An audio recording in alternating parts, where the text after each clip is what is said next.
अस्सलाम वालेकुम। आज हम बनाएंगे खस्ता बिस्किट बेकरी स्टाइल। उसके लिए हम 1 अंडा, 1 कप मैदा, 1 कप ही चीनी या आधी प्याली भी आप चीनी कह सकते हैं, और उसको हम 2 अदद इलायची डाल के पाउडर फॉर्म में बना लेंगे ऐसे। उसके बाद हम इसको एक बाउल में डालेंगे चीनी को, और आधा कप जो हमने घी लिया था वो इसमें डालेंगे, और इसे अच्छे से हम मिक्सर की मदद से मिक्स कर लेंगे इसको हम अच्छे से। और ये ख्याल रखिएगा कि हमें घी ही चाहिए, ऑयल नहीं चाहिए, क्योंकि गर्मी है, गर्मी की वजह से हमारा ऑयल डालेंगे तो बिस्किट पकड़े नहीं जाएंगे, ना ही सेटल होंगे। तो घी लीजिएगा और इसको आधे घंटे के लिए फ्रिज में रख दीजिएगा, ताकि हमारा ये जो घी और चीनी ये अच्छे से थोड़ा सेटल हो जाए अपनी जगह पे। फिर उसके बाद जब ये हमारा सेटल में आ जाएगा तो हम इसमें मैदा डालेंगे। जो हमने 1 कप मैदा लिया था वो इधर हम ऐड करेंगे।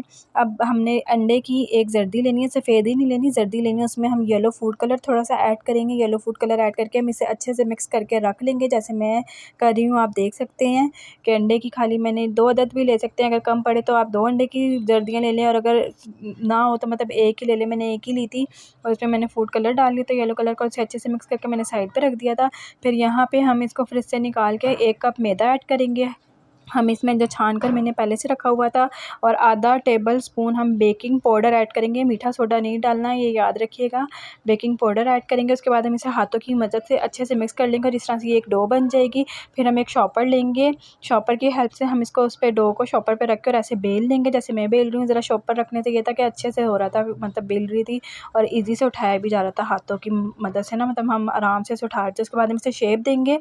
हम इसकी ये जो ख़राब साइड और शेप्स हैं वो साइड से हम छुरी की मदद से काट लेंगे। साइडें जैसे मैं काट रही हूँ इस तरह से हम इसे यहाँ से भी काटेंगे, इस कोने से भी काटेंगे, और साइडों से भी काट के इसको हम अच्छी सी biscuit bakery style biscuit shape दे लेंगे हम यहाँ पे इसको, जिस तरह मैं दे रही हूँ आप देख सकते हैं। और ये काम बहुत एहतियात से करिएगा, क्योंकि गर्मी है, गर्मी की वजह से हमारा बैटर थोड़ा सा मेल्ट हो रहा था। 2 मिनट भी बैटर मतलब बाहर रखा ही नहीं जा रहा था, इतनी शदीद गर्मी पड़ रही है, आपको पता है अब तो इन दिनों में।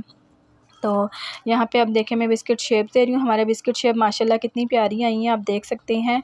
और उसके बाद हम इसको अब आहिस्ता-आहिस्ता हम इसको उसमें प्लेट में हम इसको सर्व मतलब रखेंगे, प्लेट में शिफ्ट करेंगे इसको हम, जिसमें हमने इसको बेक करनी है। मैंने तो आराम से मतलब कि तवे पे तवा रखा था, उसके नीचे लो फ्लेम जलाया था, और इस तरह से मैंने इसको बिस्किट्स को मैंने वही प्लेट में शिफ्ट करके ऊपर से मैंने जो आपको बताया था अंडे की जर्दी हमने ली थी, उसमें येलो फूड कलर थोड़ा सा ऐड करके हमने उसे मिक्स कर लिया था। अब उसके ऊपर से हम ये बिस्किट्स के ऊपर अब हम अंडे की जर्दी लगाएंगे, और अब इसके ऊपर हम कटे हुए बादाम डालेंगे। अगर आपको बादाम नहीं पसंद तो आप पिस्ता भी डाल सकते हैं, या काजू, वो आपकी अपनी चॉइस है। या मूंगफली तो खैर मिलती नहीं है, अगर वो पैकेट्स वाली मिल जाए तो वो आप ऐड कर सकते हैं, मर्ज़ी है आपकी। बहरहाल मैंने तो इसमें बादाम ऐड किए थे, और ये बहुत अच्छे और बहुत ज़बरदस्त से लुक लग रही थी। आप देख रहे हैं कितनी प्यारी लग रही है माशाल्लाह। अल्लाह की रहमतें बरकतें हैं ये जो हम लोगों के घरों में अल्लाह ताला देते हैं। अल्लाह का बहुत जितना भी हम अल्लाह का शुक्र अदा करें वो कम है। उसके बाद हम इसे इस तरह से कवर कर देंगे किसी चीज़ की हेल्प से, और बिल्कुल लो फ्लेम पे मैंने इसको रखा था 15 से 20 मिनट के लिए। और उसके बाद ये हमारी बिस्किट्स की फ़ाइनल लुक थी बेकरी स्टाइल खस्ता बिस्किट। अपना फ़ीडबैक ज़रूर शेयर करिएगा।